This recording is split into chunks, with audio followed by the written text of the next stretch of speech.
opinions and views expressed in the following program are those of the speakers and the host, and do not necessarily reflect those of Yoakley Scott Corporation and your sports network.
And hello, everybody, and welcome inside a Friday episode of Running Point. Beautiful Friday. We got the sun out.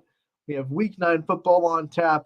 It's going to be a great day. We all know that. Thank you so much for tuning in. Running Point, as always, brought to you by our good friends over at Greenwood Chevrolet in Austintown, top right-hand corner of the screen. That's where you can go if you are in the market for a new or used vehicle. Greenwood Chevrolet in Austintown. They'll go the extra mile for you. We try to do the same here on this show every single day. One of the ways we do that, of course, as you know, if you're a fan of Running Point, if you've been watching Running Point over the years, we like to feature the player profiles that we get throughout the season here on the show. And that's how we go the extra mile for you, following our sponsor's lead at Greenwood Chevrolet. We're going to do that today. I told you yesterday.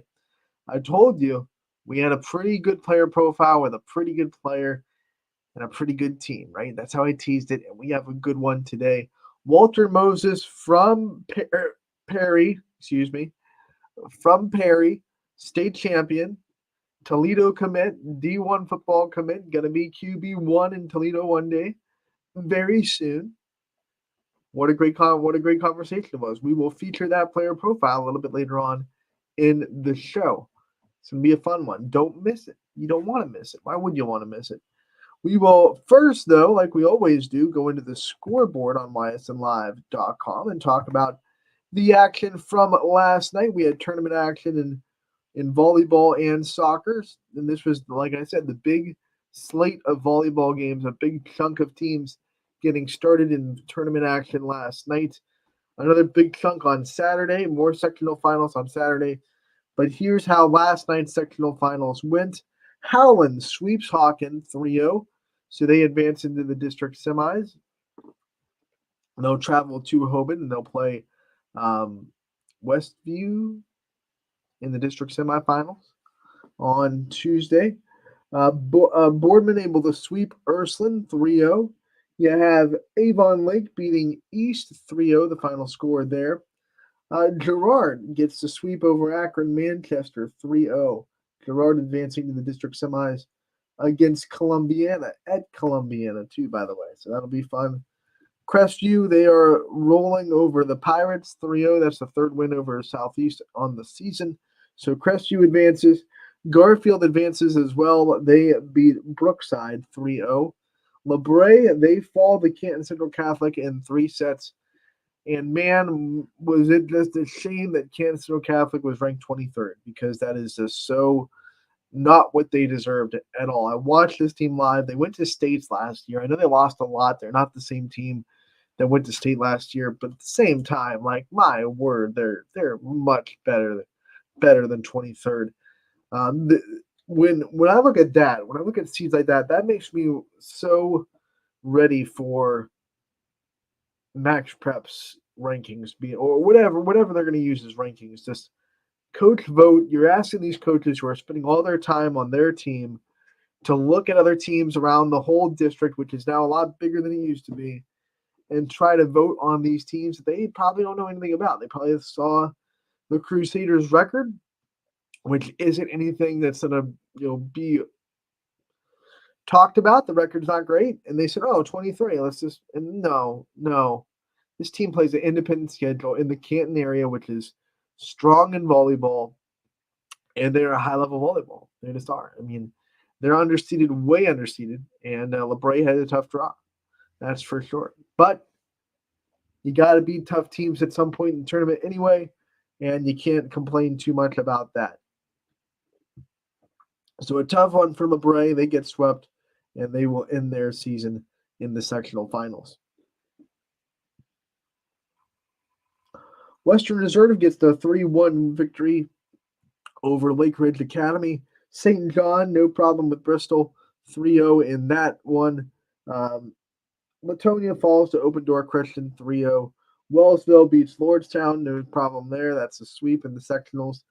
Lakeside advances to districts with a sweep over Maple Heights, 3-0 the final there. Canfield with a 3-0 sweep over Roosevelt. No problem with that. Cardinals advance. Louisville season has come to an end with a 3-0 loss to CVCA. Hoban sweeps Cheney, no problem, 3-0 there. Hoban advances to the district semifinals. Norwayne with the 3-0 sweep over Pymatuning Valley. South Range sweeps Champion. That's a little bit of an upset. 16 beating 11. So South Range going into the district semifinals. Two of these sets were really, really close. South Range ran away with the first set, and then Champion kind of woke up in the next two. Kennedy Caldwell, real deal. Like we've said it before, we say it again on this show. We've talked about her. We've talked about her every time we talk about volleyball. Um, but she's this real deal. She went off in the second and third set, had a huge chunk of the Champion kills. But at the end of the day, I think South Range's spread out offense is a little bit too much. I mean, you had Taylor Dado have a great day. Of course, Anna Toy put in her share of kills. Addison Free hit well. So when you have three or four people all coming at you, compared to really just one for Champion, I mean, Kennedy Caldwell had I think over 80% of her team's kills. Um, it's just it's not a formula for winning against a team on the other side like South Range that was coming out with a lot of balance. Now we have seen South Range at times really lean on Anna Toy, and if it was one of those things, this could have been a different story. But South Range's all their hitters came to play last night, and they were able to sweep and win two really close sets to finish it out against Champion. And then you'll probably see the video of it eventually on South Range's social media sites. But the play that ended the game was one of the coolest plays I've ever seen live in volleyball. I should say a hustle, awesome play. There's a ball that's hit way out of system. It's going towards the basketball baseline and the wall, and 9.9 times out of 10, this is a point for Champion. But Anna Toy out of nowhere jumps and just one hand hooks it and gets it over the net for a free ball.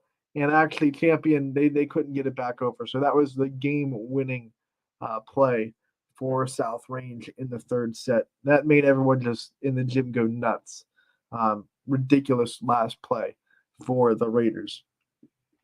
Columbiana advances to the district semifinals with a win over Clearview in the sectional championship, 3-0 the final score in that one. Cardinal ends Badger season with a sweep over the Braves. Cuyahoga Heights beats Lowville 3-0. We have Heartland Christian getting the 3-0 win over Sebring. Brookfield falls to Kidron Central in straight sets. Lisbon gets the three-set sweep over Wyndham. Neshannock beats Mohawk in regular season action over in PA 3-1. Beaver in PA beats Blackhawk 3-0 in regular season action. And also in regular season action, remember, Fitch opens their tournament time on Saturday, so they squeezed in one more regular season tournament tune-up.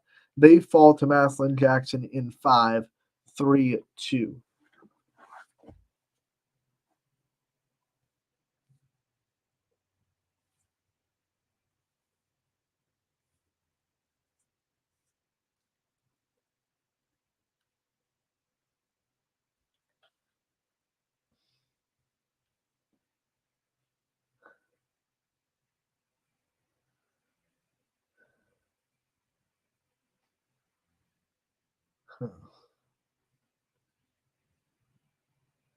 So they have also announced this. I'm sorry, I was trying to get the tweets up because I had them saved.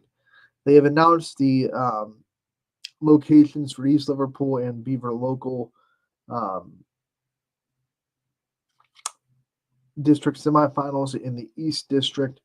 East Liverpool versus Indian Valley will be at Conotton Valley at 6 p.m. on Tuesday. And then Beaver Local and Carrollton will be at Edison at 6 o'clock on Tuesday as well. So those will be the sites for the district semifinals. Those were announced yesterday by the East District. So we wanted to get that news out there as well. We also want to congratulate Beaver over in PA. Their girls soccer team officially qualifies for the WPIL playoffs.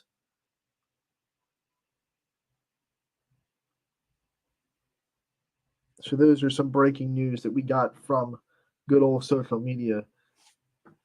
We go into boys soccer, and Hawken falls to Louisville. Louisville gets a big win on the road, 3-1.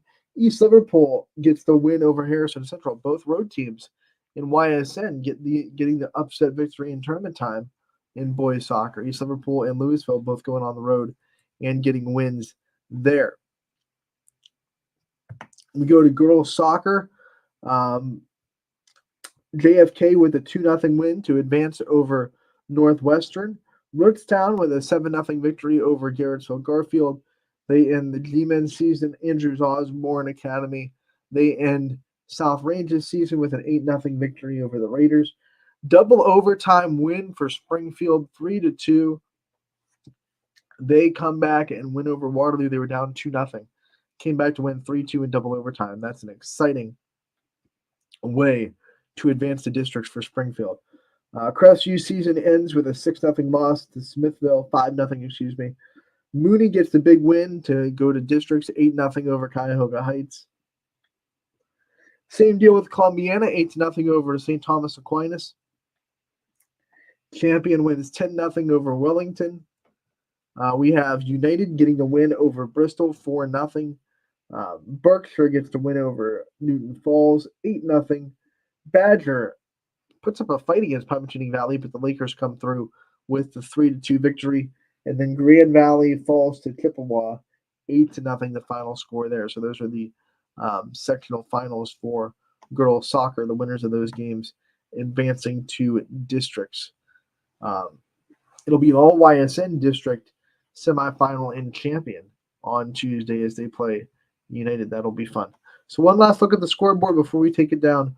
Once again, they have announced the locations for Beaver Locals district semifinals and East Liverpool's district semifinals. East Liverpool will play on Tuesday at Conotton Valley at 6 o'clock. Beaver Local will play on Tuesday at Edison at 6 o'clock. East Liverpool playing Indian Valley, and Beaver Local playing Carrollton. So those two matchups have been set. The locations have been set by the East District. So I want to get that breaking news out to you also.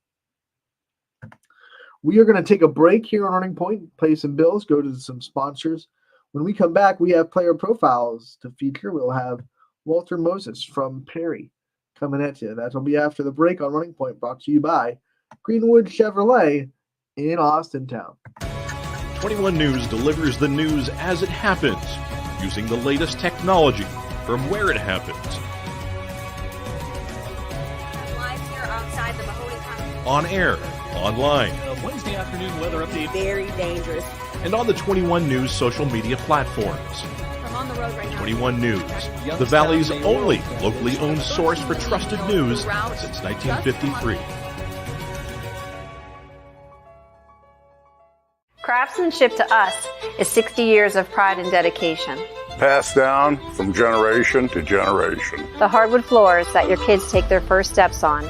The solid wood doors you quietly close at night. The things we create day in and day out are the products that end up turning your house into a home. At Baird Brothers Fine Hardwoods, uncompromising quality and craftsmanship built our business. And it will keep us moving forward for generations to come.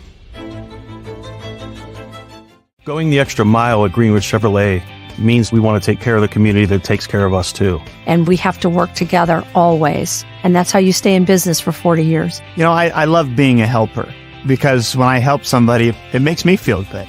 It means a lot that I can make a difference in others' lives. So I will do everything I can and just being there for them every step of the way. I want them to know within the first 5 minutes that they could depend on me. That's what going the extra mile means, only at Greenwood Chevrolet.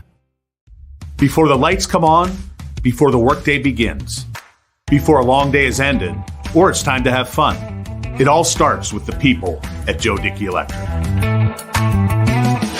From replacing a light fixture in your home to building a substation for your business, no job is too big or too small. The people of Joe Dickey Electric power them all. Joe Dickey Electric, over 60 years of powering the Mahoning Valley.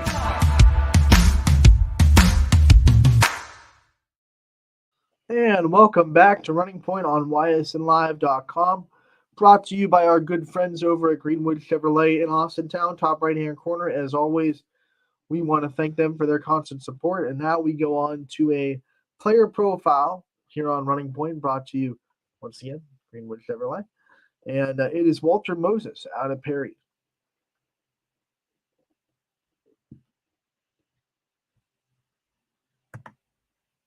Anthony Hartwig here, and we are venturing into Perry as we have a football player profile with Walter Morris, the quarterback, the senior, the superstar. How we doing, buddy? I'm great. How are you? All right, so let's just talk about senior year. We like to start off seniors with talking about what it's like to go into the last ride and what kind of emotions are going through your head and what it's like knowing that this is the last chance at Perry.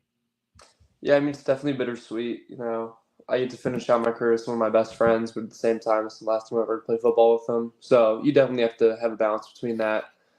But you always have to look forward to what's coming next, and being able to go play college football is going to be awesome. But, talk to a lot of guys, and nothing's ever the same as Friday night football. Yeah, when you kind of prepare for this year and you kind of know like this is the last chance I get, I'm sure you set goals and you want to have impacts that you leave on this program. What were some of those goals that you set? Some of the things that you said, all right, I got to get this accomplished before I graduate Perry.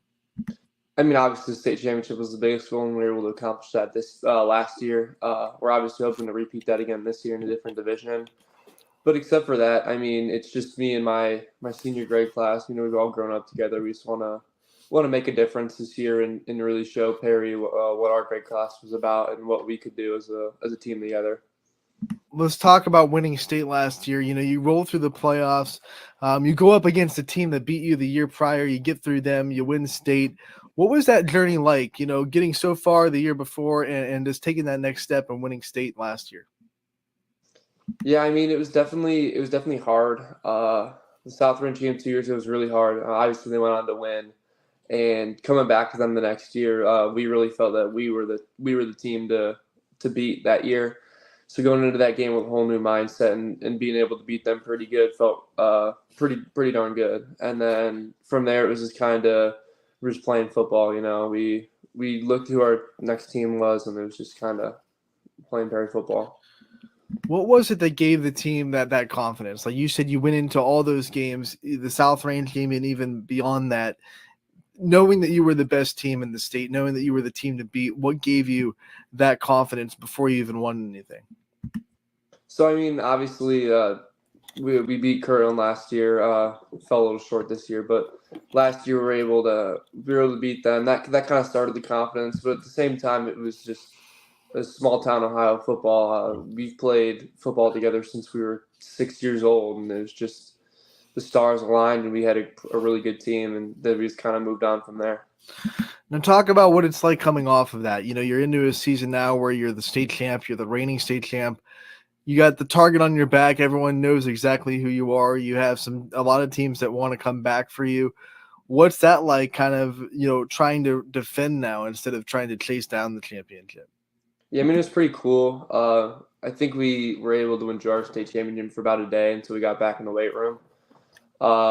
Except for that, you know, we just kind of worked our butts off. And then obviously with the divisional realignment, we became Division 4, which was just another motivation for nobody really cares that we won last year. But obviously in the regular season, we have a lot of teams locally that would be their Super Bowl if they beat us. So we're just focusing on one game at a time.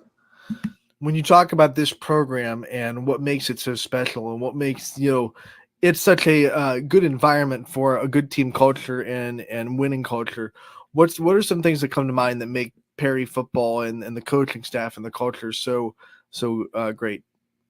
I mean, we're just one big family, you know. When you grow up together, you get to know everybody really well. I mean, Coach Guestwich got here 4 years ago with my grade class, so we've been able to grow up with him, and we've been lifting with the strength coach since we were in middle school. So just the familial aspect of it, and then just we have a lot of hard workers on this football team. So just hardworking and having relentless effort every day has really helped us. Not a lot of players get to come in with a coach and then leave with a coach and spend those 4 years with the same guy. What has it been like to see your coaching staff kind of blossom along with you guys and start with freshman year and then sophomore and now junior and now senior, and they grow along with you or with you guys? I love it. I got to work with Coach D from freshman to senior year. He's the quarterback coach, so me and him got to be really close. So it's been really awesome to see him grow and me be able to grow with him. And I really give him a lot of credit for the football player I am now. You said it at the top, this is your last year at Perry, but you're not done. You have officially made the decision to play college football at the Division I level. You're going to Toledo. So let's talk about that decision and kind of what went into it, what made Toledo the team that you wanted to be on, and what was it like to kind of go through all that recruiting process? The recruiting process was definitely fun. It was great to meet different people, talk to different people, visit different places. But when it really came down to it, I just wanted the place where I knew I'd feel at home and in different aspects. And when it came to Toledo, they're a winning program, they're winners, and I like being a winner. So talking to them, just them really wanting me and talking to them every single day, that really helped make my decision. When you think about, what to look forward to for football at the next level, what excites you the most about being able to take that next step and to work hard and kind of start back at zero and go back to a new level of football? I think honestly just being able to play so much football, where we go 12 months out of the year, and I think that's going to be a lot of fun, and I'm going to get to travel to a lot of different places, and I think it's just going to be fun working my way back up again. Academically at Toledo, what did they offer you that made you also want to go there? What kind of things do you want to study down there?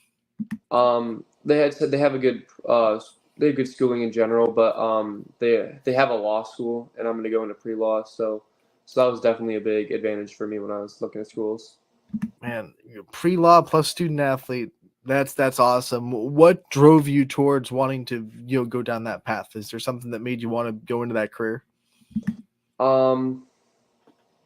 Not necessarily. I mean, my dad's in law enforcement. I've been able to talk to him and hear stories about some of his friends who work in law, and it just sounded really interesting to me. And he's kind of helped me meet people and talk to people about it, and it's helped me figure out that career choice. Not only is it your last season on the football team, it's your last season in the school. So what's the school life like at Perry? I mean, are you doing good? Are you having a good senior year as far as the classroom goes, or did you kind of do enough work throughout your junior year that your senior year, you don't have to have a lot. You have most of your credits, sewn up. I mean, it's great. I took an online class over the summer this year, and then I'm doing another online class right now. So I don't have anything in the morning, and then I have 2 kind of cupcake classes, and then I have my lifting class. So that's about it for my senior schedule. Woo! I would kill for that schedule as a senior. So that being said, when you graduate, when you walk down the aisle, what are some things that you're going to reflect on? And it could be on the field, it could be off the field. I'm sure you've accomplished a lot off the field too at Perry. What are going to be some things that you're really proud of? Man, I was able to do that personally, and I'm glad that I was able to do that before I graduated in high school. I mean, obviously all the sports achievements with my team, with my friends, winning a state championship. We had a deep push for basketball 2 years ago to the districts. But except for that, really, it's just I'll reflect on all the memories I made with my friend group. Growing up with them, we got to do all these stupid fun things together. So that's probably what I'm going to miss the most. When we talk to seniors, we also talk about the legacy they want to leave. Leaving the program better than when they Now, obviously, no matter what happens this year, you're going to leave the program as a state champion. So you've definitely done that for the program. What other impacts or legacies do you think you and your senior class wants to leave on this team? What kind of things do you want to set up for the leaders of tomorrow to keep building this program up after you're gone? The group we have now, we definitely tried to be really involved with the younger kids, if that's going to middle school games or just hanging out with these like elementary kids. We just try to encourage them to play football and keep playing, even if they're on the rope about it. And I think that's probably the biggest impact me and my grade wants to have. When you win state, you automatically become role models to those little kids. You can become role models to the middle school football team. They all want to kind of look up to this varsity team. They all want to be like you guys. What's that like to kind of see yourselves as role models and know that you got a lot of people watching you, wanting to be like you when they grow up? It's awesome because, at one point we were those kids looking up to the Luke Farrells and all them. So being able to fill their shoes and then hopefully deliver for the younger kids is awesome. Well, flip it. Who are the people that showed you how to be a role model? Who are your role models and the people in your life that kind of taught you how to be looked up to? Definitely some of the older guys. Luke Farrell, who's playing for the Jacksonville Jaguars now. He showed me when I was younger how to be a leader. There's a couple other guys in the Perry football team when I was younger that were awesome to me when I was a younger kid, that just paved the path for me. And then obviously my parents have helped a lot with being a leader and being a role model and them had given me life lessons about it. One of the first answers you gave us was that there's nothing quite like the feeling of Friday Night Lights. So what can you describe what it's like to you to kind of, 2 hours before the game, you're at the field, you're kind of getting ready, the lights come on, you start to feel the energy of the game. What's that like in your perspective of what makes Friday Night Lights so special? It's pretty awesome. I try to stay pretty mellow before games, though. A lot of people try to get amped up. Usually I'm sitting in the corner with country music on my headphones, but as soon as I get out there, it feels great, because you have a whole town behind you just in wanting to watch you guys succeed. So it's pretty cool. You got the country music jamming, huh? Yeah. What's do you have like a specific artist or type of country that you listen to? I listen to a lot of John Party before games. There you go. That'll get you right. Every stadium is a little bit different. Every hometown a little bit different. What makes that Perry field and that Perry stadium kind of feel like home to you when you're walking through the turf and you're walking through the stands and everything? What makes it feel like, yeah, this is home, that this is so familiar? We definitely, just growing up here and being on that field for so long, that aspect makes it feel like home. And we have a sign that says those who stay will be champions. You grow up jumping and trying to hit it, and then just being able to hit it as you go on the field kind of gives you that home aspect. All right, Walter, one of the things that we do at the end of these player profiles is we give the player the chance to take the limelight off themselves a little bit and shine on the people that are in their life, that support them, that are there for them. So I want to give you the time at the end of this profile to kind of give your support system some shout outs and some thank yous, and to all the people that you think deserve it in your life. Yeah, obviously I'd like to shout out my parents. They've been the biggest help out of anything. My whole family is like my big supporting cast, from my aunt to my little cousin. They've been awesome through the 4 years. My girlfriend that Brinkley, lived like an hour away, and she's made it to every game. She's been my biggest fan this year, and it's been amazing to have her there and have her support me.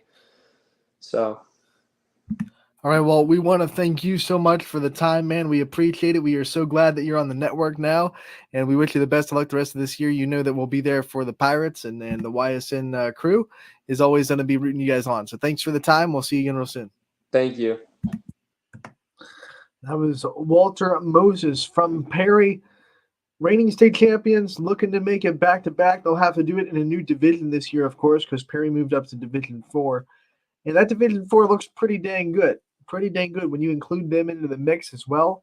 There's a lot of really, really good teams. It's kind of a log jam right now in Division 4 for football, but you can't give any disrespect to the reigning champions, right? So they're going to be going into the playoffs in a couple of weeks here, ready to go with the eyes on the prize. They have looked really good all year.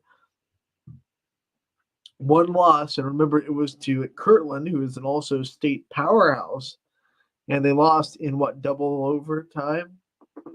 Maybe it was even triple. A lot of overtimes for Perry and Kirtland. And so that's the only blemish on Perry's schedule, and I think it's not a bad blemish to have. Let's go back to the scoreboard, talk about the games that will be happening tonight. While we're there, we have a comment from YouTube. Deegan, I hope you're still watching. I wanted to save this comment for when we talked about the games that are happening tonight. Unfortunately, Brookfield and Newton Falls will not be streamed on YSN tonight. But we will tell you what games will be streamed. There's going to be a ton of them. We just could not get someone to Newton Falls tonight, unfortunately. We have only so many announcers to go around. We have a lot of them that do a lot of work, but it's still limited. So that was just one of the games that we could not get to tonight, unfortunately. We do apologize for any inconvenience that it might put on you guys that were hoping to watch that game. So let's go into the scoreboard, see what else is happening tonight.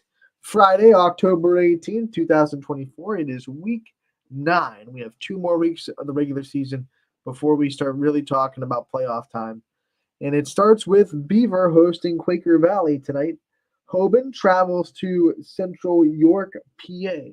Another out-of-state test for the Knights. Fitch and Boardman getting together. Those are old school rivals. Boardman trying to go to the Greenwood Stadium and upset Fitch on their home field. Boardman has not played away from home too much this year, but they will tonight. Brookfield travels to Newton Falls tonight. We have Camel going to Jackson Milton. Camel trying to get back on the path of positivity on the road tonight. Cardinal Mooney playing once again, old school rival. This is kind of one of the themes of today. We're going to have a lot of rivalry games, a lot of old school rivalry games. Back in the day, these two teams really got at it. Mooney and East going up against each other at Rain Stadium tonight.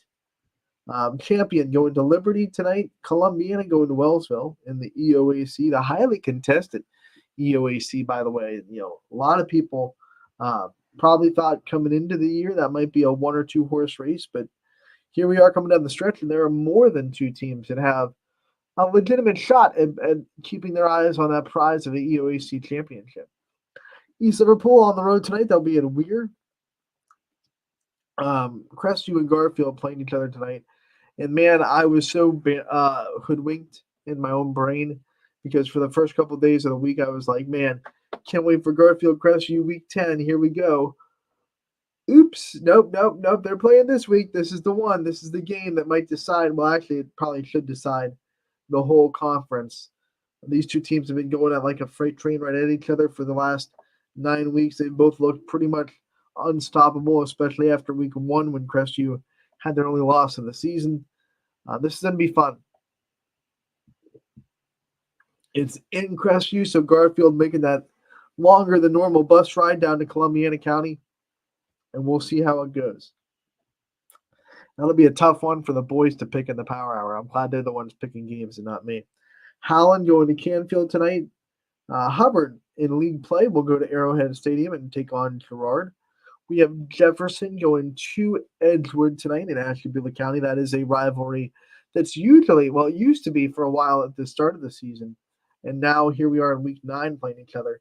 Back in conference play now between Jefferson and Edgewood. Back when they were the NE8, that was a week 3 game for a while. LeBray taking on Southeast on the road. We have Lakeside going to Conneaut. Latonia will travel to East Palestine tonight.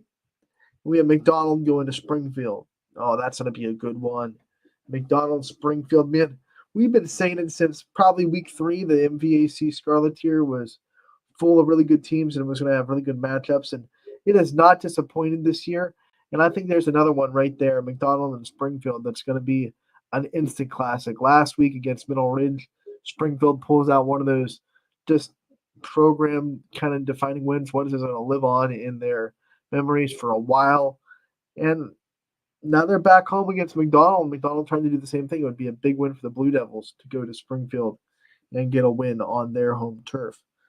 Beaver Local hosting Cambridge tonight. They're trying to bounce back from being shut out in week 8. Mohawk will travel to Freedom. Freedom! As the Warriors try to get a win. Orange traveling to Lutheran West tonight on the road. The Lions trying to get back to winning.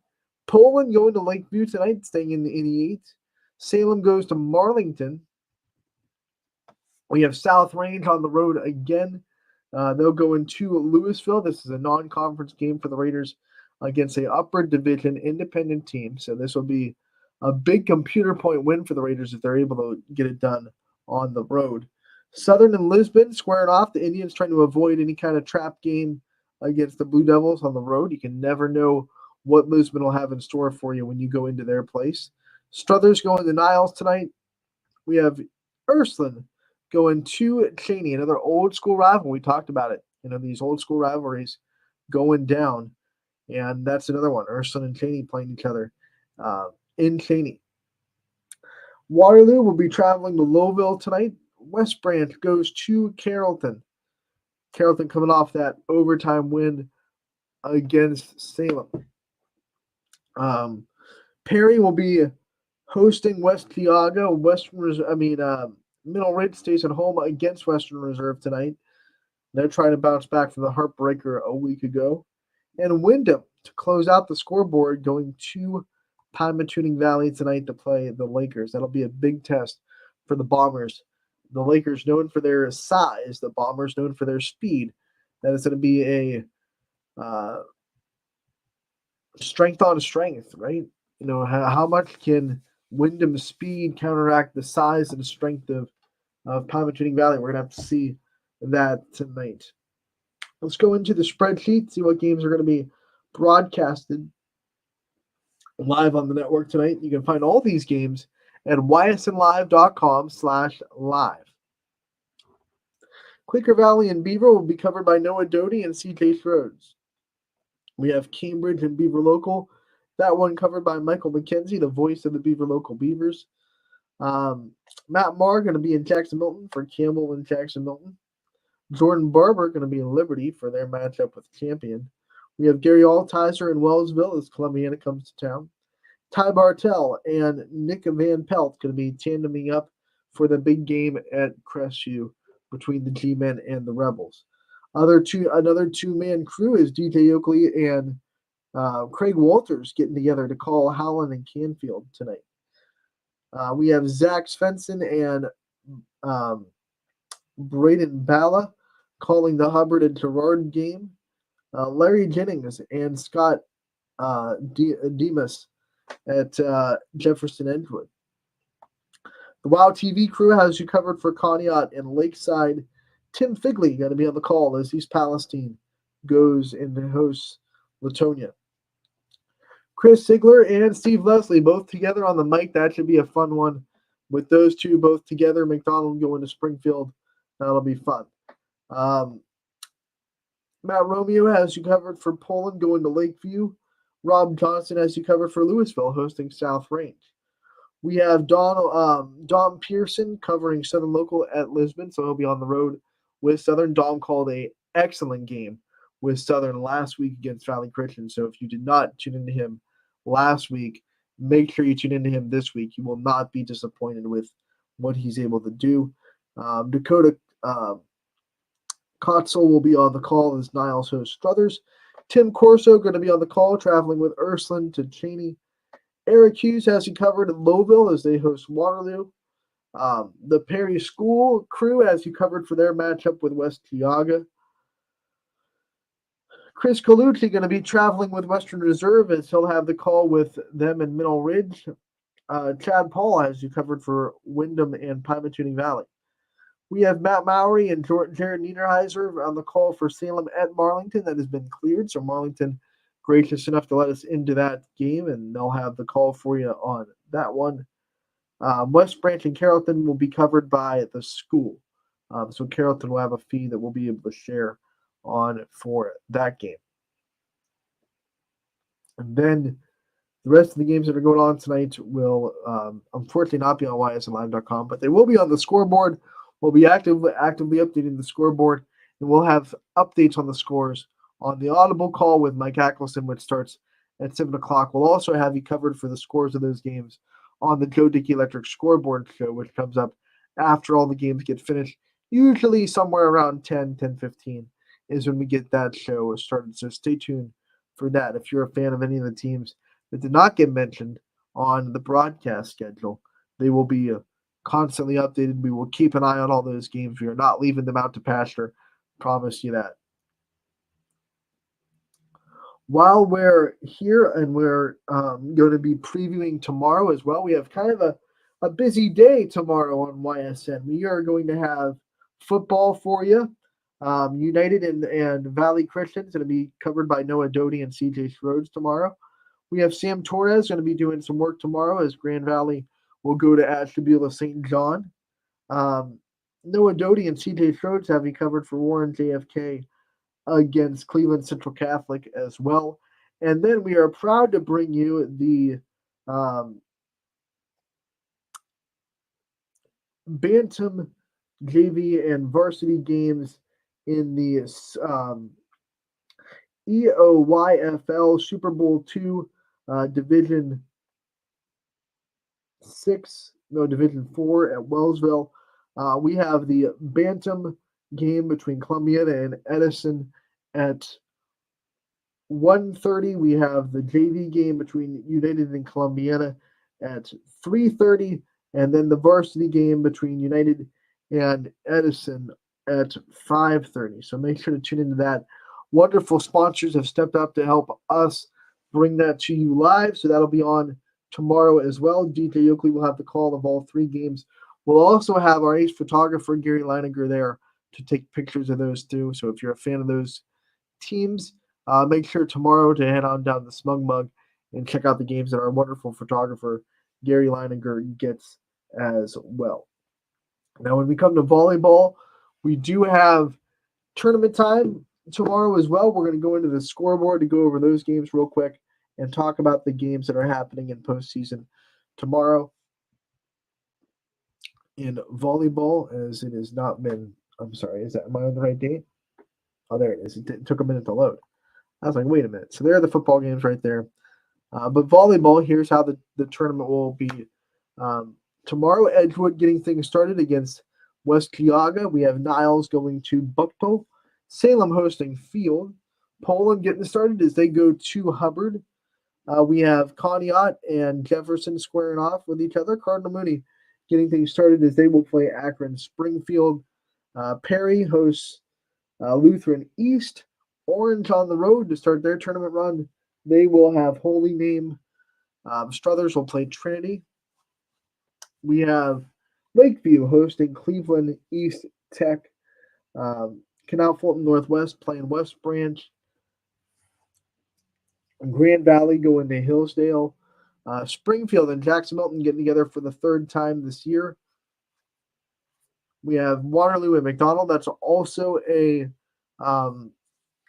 conference rematch between those two.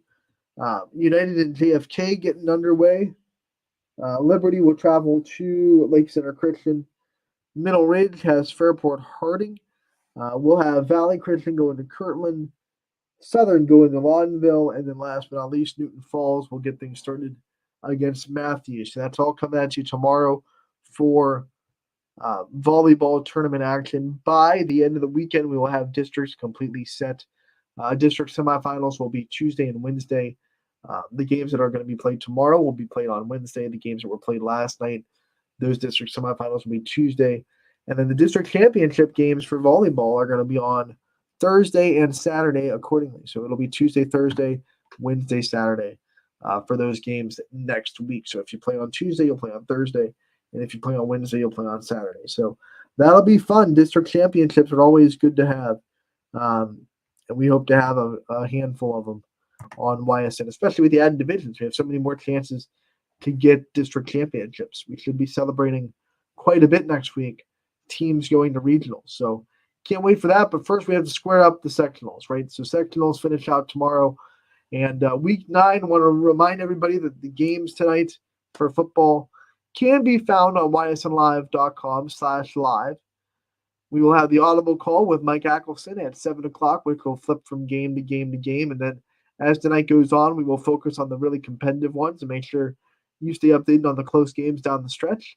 And then we'll also have the Joe Dickey Electric Scoreboard Show tonight around 10 o'clock to recap all the action, talk to our announcers, and have some fun with that. So make sure to tune into all of the content tonight, starting with the Audible Call at 7, Joe Dickey Electric Scoreboard Show at 10. Also, don't forget, Power Hour coming up at 3 to 4, and that is this Power Hour Super Show where we have a bunch of guys, a bunch of announcers on. They'll pick all the games tonight as well.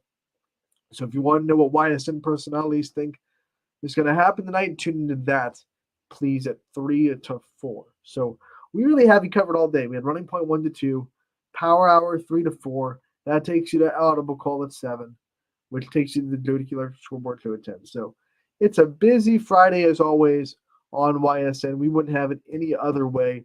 I want to thank you so much for tuning in today to Running Point. We want to shout out our sponsor one more time, Greenwood Chevrolet in Austintown, top right-hand corner of the screen. And we want to thank you guys for tuning in. We will